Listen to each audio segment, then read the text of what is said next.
Alright, let's look at this factorization question here. This is a bit more tricky. Why I say that is because, as you can see, the coefficient of x squared is 12, alright, which gives us a few possible combinations. And uh, 30, the constant, also gives us a few possible combinations. Alright, so it's going to be a bit more tricky to figure out the correct combination using the cross method approach here. Okay, so let's go ahead and draw the cross first. Okay, and what do we know? We know that for the first column we want to achieve a result of 12x squared. For the second column we want to get negative 30, and the last column we want to get negative 2x. All right, now the next step is to write down all the possible combinations for the x squared coefficient as well as the constant term.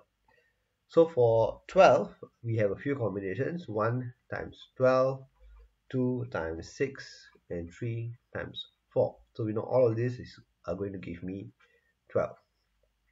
For 30, okay, so we will just ignore the negative for a while, just look at the term 30. We know we have 1 times 30, 2 times 15, 3 times 10, and 5 times 6. So all of these are going to give me 30.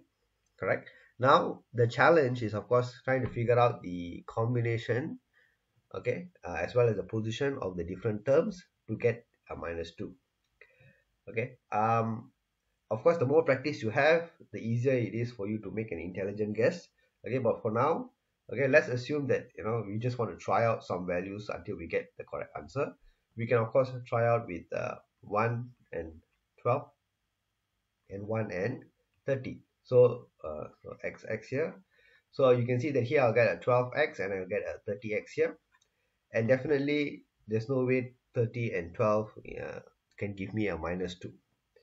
Alright, so this is definitely out of the possible range of answers here. And let's try another combination. Maybe I can try 2 and 6, 2x and 6x. Okay, and maybe I can try 2 and 15 here. Okay, so 6x times 2 I'll get 12x, 2x times 15 I'll get 30x. Alright, and again 12x and 30x cannot give me -2. Alright, so this is also not a possible solution. And alright, let's look at another possible combination: 2x and 6x.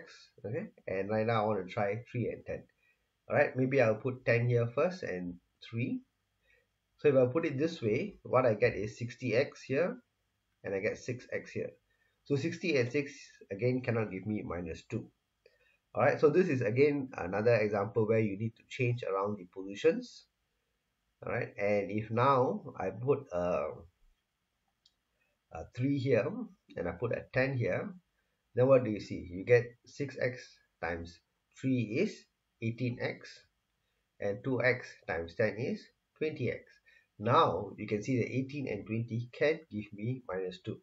Alright, so in order for me to get -2, I need to put a negative here, and if I put a negative here, I must put a negative here.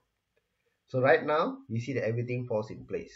2x times 6x is 12x squared, 3 times negative 10 is negative 30, and 18x plus negative 20x is negative 2x. Alright, so the two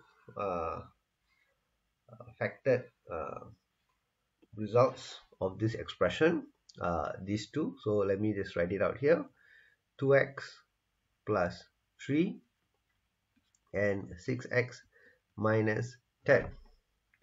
Okay, so if I were to just do a quick check, okay, I can expand. So 2x into 6x is 12x squared, 2x into negative 10 is negative 20x, 3 into 6 is plus 18x, and 3 into minus 10 is minus 30.